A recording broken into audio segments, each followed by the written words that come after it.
Hello，大家有冇玩過呢個密室遊戲啊？密室遊戲或者密室逃脫，其實就最好玩嘅地方就係好多嘅線索，然後咧睇下喺呢啲線索裏邊咧點樣喺最短嘅時間咧逃離呢個密室。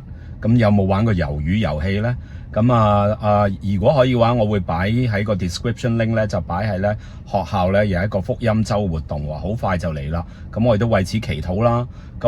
我作為聖經科老師咧，我都想講下咧，要脫離呢個罪或者受罪捆綁嘅世界，得到自由咧，其實呢個密室遊戲咧，我都有啲建議嘅喎。我覺得嗰個密室遊戲嘅玩法咧，就係我意思喺人生裏邊咧，就係更加喺個密室裏邊更加匿埋點啊，綁埋隻眼啦，唔好睇嗰啲嘢啦。咁睇咩啊？睇下上帝嘅話點同我哋講。咁咧，我哋跟住去做嘅話咧，我諗咧眯埋眼都可以贏啊。係咪真係得㗎？將來我會講啲故仔俾大家聽。咩嚟㗎？哎呀，早知唔好應承啲學生啦，玩埋啲咩密室逃脫，仲話佢哋我要增加難度挑戰，又唔准開眼，又要遮住眼，點玩啊？喂，大佬，唔玩啊！眯埋眼太困難啦，唉，自己研究下先。哦，屬靈營壘啊，英文叫 spiritual stronghold。我一直都係咁諗，唔等於真理咩嚟㗎？我唔係好熟聖經嘅啫喎。咦，下面仲有個 tips 喎 ，emotional baggage 情緒包袱乜嘢嚟㗎？唉，算啦，呢個密室逃脫咧，我就決定即係研究下聖經先，睇下點樣玩落去。我寧願匿喺度耐啲啦嚇。其實呢個就唔係我需要逃避嘅，因為係我屋企嚟㗎嘛。好啦，佢呢段聖經咁講，佢話因為我們雖然在血氣中行事，卻不憑着血氣爭戰。我們爭戰嘅兵器不是屬於血氣的，乃是在神面前有能力，可以攻破堅固嘅營壘。咁呢個係哥林多後書10章3至5節嘅。咁就裏邊有提到就係攻破呢個堅固嘅營壘啦。咁就係剛才我哋提到嘅 spiritual stronghold 啦，係啦。咁亦都佢聖經裏邊講咧係各樣計謀攔阻人認識神嗰啲自高之事啦。咁我稍後都會將佢聖經即係打翻落個 screen 度嘅。咁問題就嚟啦，即係簡單講一切唔屬神嘅思想啦。咁自高之事，即係我哋以為啱啦。其實我以前咧就覺得會教下無神論與呢個有神論嘅分別啊、進化論啊等等咧，可以幫助即係我哋嘅同學咧認識嗰啲聖經裏邊提咗話攔阻人認識神嗰啲自高之事。咁所以我亦都嘗試去做好多科學嘅research 嘅研究去睇呢啲問題。不過咧，我發覺原來我哋嘅學生咧，其實都唔係咁研究一啲比較深嘅科學啊、哲學嘅問題多嘅。咁佢哋嘅 stronghold 屬靈嘅營壘咧，我最近咧就覺得原來仲有一啲更加即係深層嘅 stronghold 咧，似乎係好難對付。咁嗰啲係咩咧？就今日同大家介紹啦，就係呢個啦。咁叫 emotional baggage。哎呀，唔好意思。emotional baggage， 咁唔好意思，大家又睇到又係會調轉咗嘅，咁但係我稍後又會調翻轉佢啦嚇。咁 emotional baggage 咧，其實咧就係指呢個叫做情緒包袱啦。佢最主要咧就係指緊咧當我哋童年啊，或者係我哋情感上嘅父母照顧，或者我哋照顧人，或者我哋喺同事裏邊，或者喺人生嘅各樣挫折裏邊遇到好大嘅情緒傷害。咁傷害就求主醫治啦，咁亦都要揾屋企人啊、師長啊等等去傾啦。如果有需要揾輔導員，咁如果去到病嘅話，一定要揾醫生啦。咁但係當我哋講到 emotional baggage 咧，就唔係去到咁嚴重嘅。其實幾乎個個都會有少少嘅情緒包袱㗎。咁呢啲包括啲乜嘢咧？剛才提過啦。如果你係即係嚟自嗰個家庭裏邊好缺乏愛或者溫暖，咁要明白神無條件嘅愛都真係好困難。我自己都知，以前我喺呢個教書裏邊咧，唔係好知道點處理呢個問題。咁最近睇咗一啲嘅 YouTube 咧，係一個加拿大嘅醫生叫Dr. Grant Millen。咁我都會喺連結裏面擺翻佢 information。佢俾咗個非常簡單嘅測試，你唔使睇佢書就知噶啦。就係話你當你係一個鬆弛熊 ，OK？ 你點知道自己有冇呢個叫情緒包袱咧？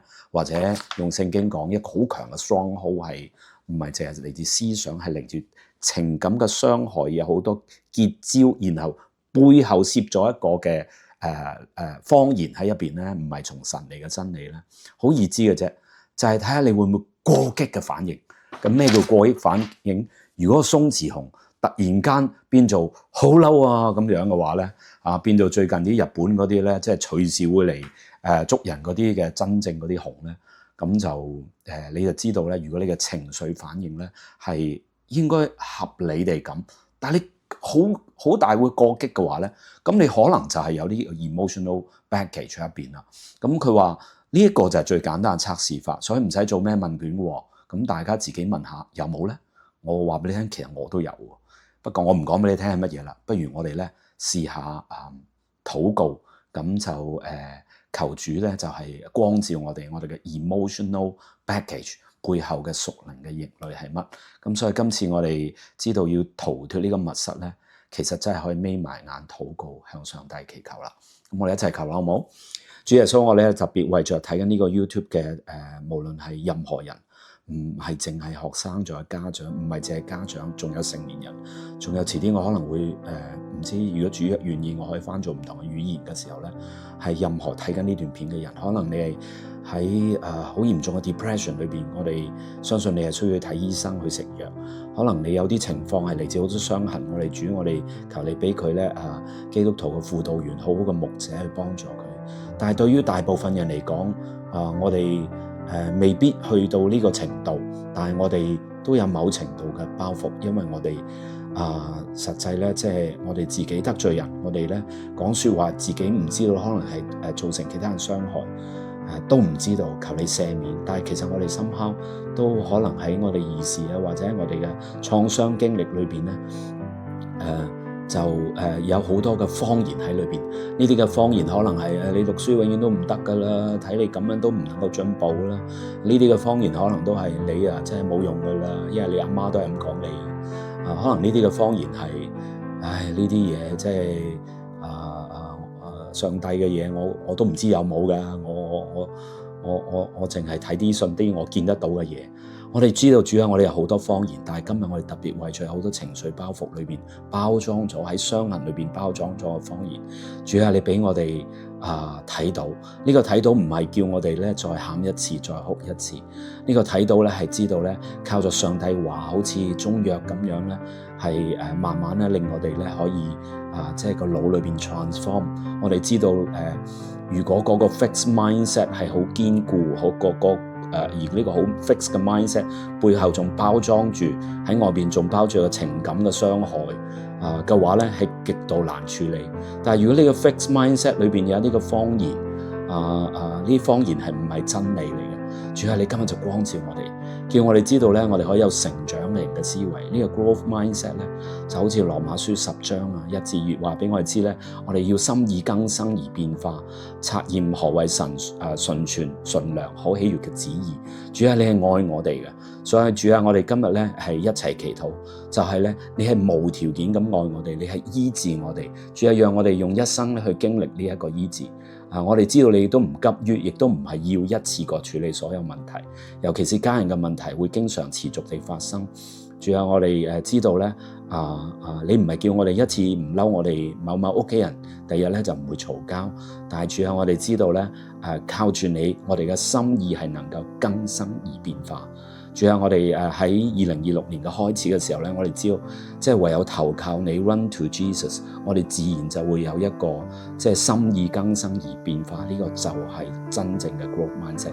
主啊，我為着我哋同學禱告，為着我哋家長禱告，為着所有睇呢個 YouTube 嘅人禱告，同時地我哋為自己祈禱，感謝你叫我哋咧心意更新而變化。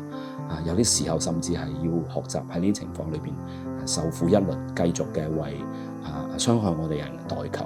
主啊，我哋感謝你，因為你嘅旨意係美好。我哋繼續仰望你，求你叫睇呢個 YouTube 嘅人唔好喺度停，佢哋要自己向你禱告。以上嘅禱告奉耶穌嘅名求啊。